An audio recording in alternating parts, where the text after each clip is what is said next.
कई बार हम ज्योतिष के वीडियो देखते हैं, ज्योतिषियों के द्वारा बताए हुए उपाय करते हैं, लेकिन हमें पता नहीं चलता है कि क्या सही है क्या गलत है, ग्रह कैसे काम करते हैं।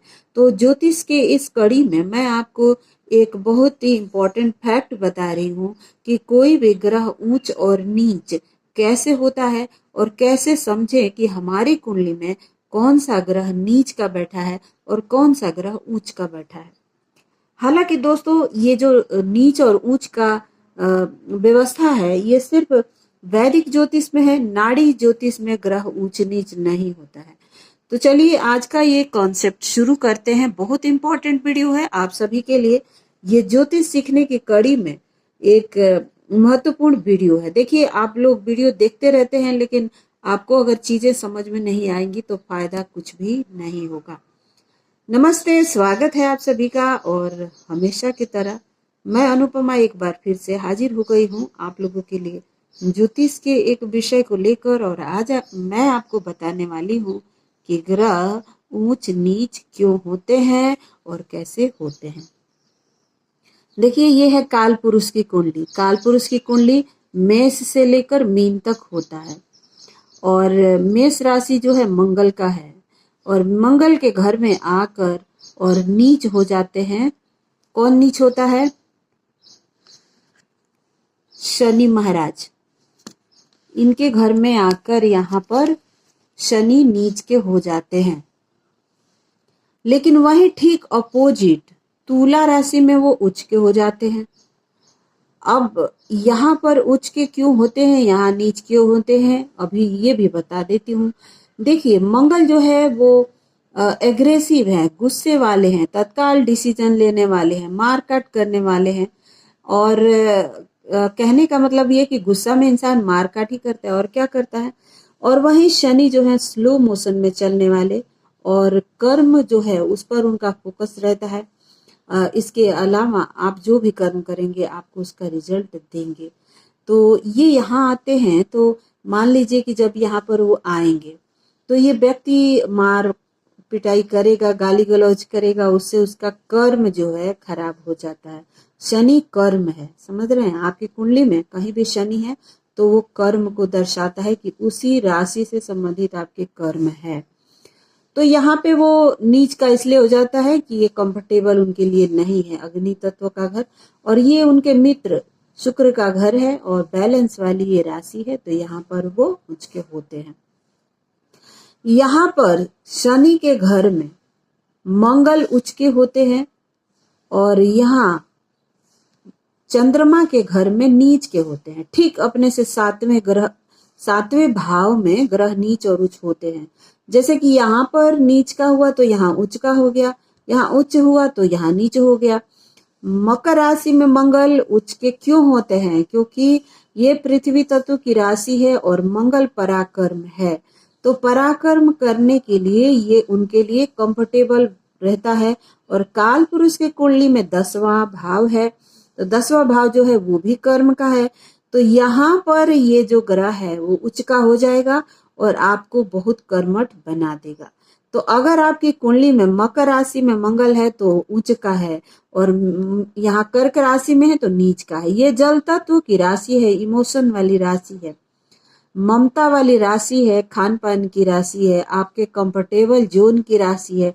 और यहाँ पर आके मंगल वो अनकंफर्टेबल हो जाते हैं, क्योंकि कर्म और इसका कोई संबंध नहीं होता है।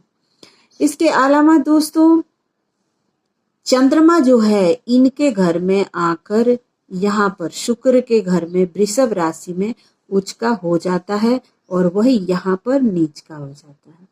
ये जो अंधेरे की राशि है ये भी जल तत्व है, लेकिन मंगल के घर वृश्चिक राशि में चंद्रमा नीच का माना जाता है।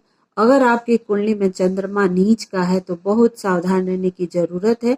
लांछन लगने की चांसेस होते हैं, और इसके अलावा व्यक्ति मेंटली बहुत ज्यादा डिस्टर्ब होता है। वैसे तो लोग चंद्रमा को सीरियस नहीं लेते, लेकिन चंद्रमा तन मन धन सबसे संबंध रखता है। ये आपकी कुंडली का सेकंड हाउस होता है, वृषभ राशि काल पुरुष की कुंडली का है। तो यहाँ पर आके उच्च होने का तात्पर्य ये है कि यहाँ पर खान पान से चंद्रमा का संबंध है, और वृषभ राशि भी परिवार और खान पान की राशि है। तो यहाँ पर चंद्रमा उच्च के हो जाते हैं।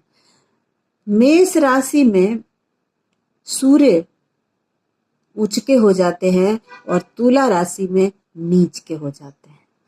मेष राशि मंगल के अग्नि तत्व की राशि है। सूर्य भी अग्नि तत्व है। मंगल सूर्य के मित्र हैं। सूर्य राजा है और मंगल सेनापति है। ये जो लाइफ पार्टनर का भाव है, एक महिला या एक कहते हैं कि एक खूबसूरत महिला का भाव समझ लीजिए। तो तुला राशि में आकर सूर्य का कोई भी उपयोगिता नहीं रह जाता, इसीलिए ये उनकी नीच राशि है और ये उनकी उच्च राशि है। इसके अलावा दोस्तों गुरु जो है बृहस्पति यहाँ पर उच्च के हो जाते हैं और यहाँ नीच के हो जाते हैं। इसके पीछे कारण क्या है? इसके पीछे कारण ये है कि चंद्रमा जो है इमोशनल ग्रह है। चंद्रमा जो है इमोशन है, दिल के बहुत साफ है, सभी से प्रेम मोहब्बत करना। अब आप देखेंगे कि चंद्रमा का कोई भी शत्रु नहीं है। तो चंद्रमा जो है वो बहुत इमोशनल है, जल तत्व का है और ये जो भाव है मोक्ष त्रिकोण से संबंध रखता है। ये जो भाव है 4, 8 और 12 ये मोक्ष त्रिकोण है। तो यहाँ पर आके आपको मोक्षदायक हो जाते हैं गुरु बृहस्पति और उच्च के हो जाते हैं। ये जो कर्म पराक्रम का जो भाव है यहाँ पर आके बृहस्पति नीच हो जाते हैं, क्योंकि जहाँ पर पराक्रम है वहाँ ज्ञान की बहुत ज्यादा जरूरत नहीं होती है।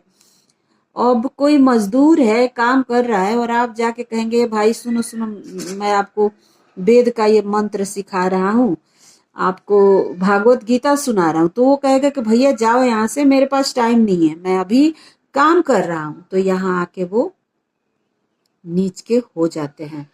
इसके अलावा दोस्तों यहाँ पर शुक्र जो है उच्च का हो जाता है और यहाँ पर आके नीच हो जाता है। इसका कारण ये है कि ये देवगुरु बृहस्पति की 12वीं राशि है और ये मोक्ष वाली राशि है, व्यय की राशि है। तो धन जो है वो खर्च होना चाहिए और धन जो है वो आप उसको बटोर कर रखेंगे तो आप कहीं ना कहीं मोह माया में फंसेंगे और फंसेंगे तो फिर बुरी तरह से आप इस दुनिया में बार बार आवागमन में लगे रहेंगे, आपसे बहुत सारी गलतियां होंगी। तो धन है तो व्यय उसका होना चाहिए।